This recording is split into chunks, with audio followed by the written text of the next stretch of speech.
எல்லாருக்கும் வணக்கம். இது மாதிரி ரசம் சாதம் எப்படி செய்யறதுன்னு பார்க்கலாம். சளி எவ்வளோ உடம்பு வலி இருந்தாலும் நல்லா இதை சூடோட சாப்பிட்டுட்டு கொஞ்சம் படுத்து ரெஸ்ட் எடுத்தோம்னா எல்லாம் தானாக பறந்து போயிடும். 1/2 டம்ளர் அரிசி எடுத்துருக்கேன். அது 2 ஸ்பூன் பாசிப்பருப்பு அதிலே போட்டு ஒரு 1/2 மணி நேரம் ஊற வச்சுக்கலாம்.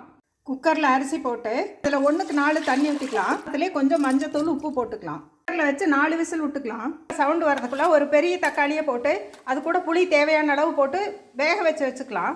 பூண்டு சின்ன கட்டியாக ஒரு கட்டி, ஜீரகம் ஒரு 3/4 ஸ்பூனு, மிளகு ஒரு 3/4 ஸ்பூன் அளவுக்கு, மிளகு தான் அதிகம் போடணும். அந்த வெந்த தக்காளி, ஒரு சின்ன துண்டு இஞ்சி, கருவேப்பிலை இதெல்லாம் அரைச்சிக்கலாம். நெய் ஊற்றி இந்த பெருங்காயத்தூள் போட்டுக்கலாம். அதுலேயே கடுகு, 3 வரமிளகாய், வெங்காயம், கருவேப்பிலை அரைச்சதையும் ஊற்றிக்கலாம்.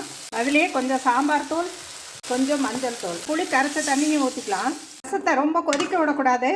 சாதம் பாருங்கள் நல்லா குழஞ்சி வெந்துருச்சு. இந்த ரசத்தையும் அந்த சாதத்துலேயும் ஊற்றி நல்லா குழச்சி விட்டுக்கணும். அப்படி ரசம் சாதம் ரெடி. வணக்கம்.